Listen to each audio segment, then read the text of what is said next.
उस देश की नागरिक हूं जहां छत्रपति शिवाजी महाराज और सम्राट अशोक जैसा राजा था। मैं उस देश की नागरिक हूं जहां हर 50 मील पर रूप, पहनावा, मजहब बदल जाता था। मैं उस देश की नागरिक हूं जहां डाल डाल पर सोने की चिड़िया को पाया जाता था। मैं उस देश की नागरिक हूं जिसे अपने भूगोल के पहले इस ब्रह्मांड का भूगोल समझ आता था। A very frenetic morning to Honorable Prime Minister Sir, respected Minister Sir.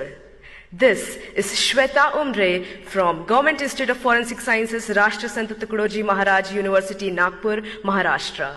Today, I will be speaking on the topic connecting India economically, culturally, and geographically. Now, when I look at this topic, I can see two aspects. The first aspect is how do we connect India to itself. The second aspect is how do we connect India to other countries globally. So when I talk about the first aspect, I dearly feel that India is already a connected nation. Now how? NASA has reportedly stated that the sound of the rotation of Earth is Om. And we have been worshipping Om, we have been worshipping landscapes, rivers, lakes since ages now, which states that our culture is born out of the geography of our country. Moving ahead to how culture is connected to the economy. When I talk on this, how can I not talk about the heritage tourism that we have, about Char Dham, about Golden Temple, about Haji Ali Dargah, about the beautiful churches of Goa.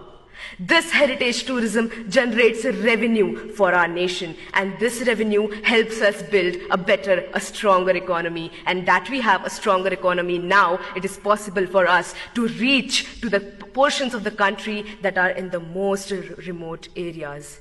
And this would lead to not only literate individuals, but educated individuals. And educated individuals of this nation would arise and develop a better and stronger culture, would arise and take care of the geography of their nation.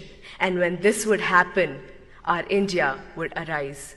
Talking of geography, when I see that people who drink water in Bengal, it comes from the Himalayas. The people who experience rainfalls in Mumbai are the clouds that are coming from Gujarat. And we have the second largest network of roads in the world, thanks to the 3% taxpayers of this country.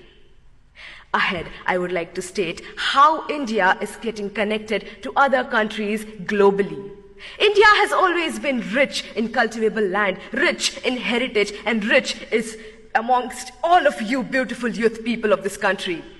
This is the reason why countries like superpowers want to come to us and invest on our land. This does not only bring pride and respect to my country, it also generates a very strong economical relationship with countries that are more developed than ours. This is how economical bonds form between two countries, and this is how we start understanding each other's geography. And when economy and geography of two countries mix, there is an exchange of cultures. We adapt their culture, they adapt our culture. With this, I would like to state that the only thing that the youth of India can do is to strengthen this connection that already exists within and inter-India. How can we do this? We can do this by taking active participation and understanding what our responsibilities and our duties towards our country, our nation, our people are. And the day we realize our responsibilities, the day we start working hard, the face of this nation will change. And let's do this. Let's hold our hands, work even harder, and let's do what India was born to do, to build love, to build respect, and to generate peace. I would like to end my say with the quote. जिस दिन तेरी फतह का परचम इस मिट्टी पर लहराएगा, जिस दिन तेरी फतह का परचम इस मिट्टी पर लहराएगा, क्या जमी क्या आसमां ये हिंदुस्तान मिल जाएगा. With this, I end my say. जय हिंद.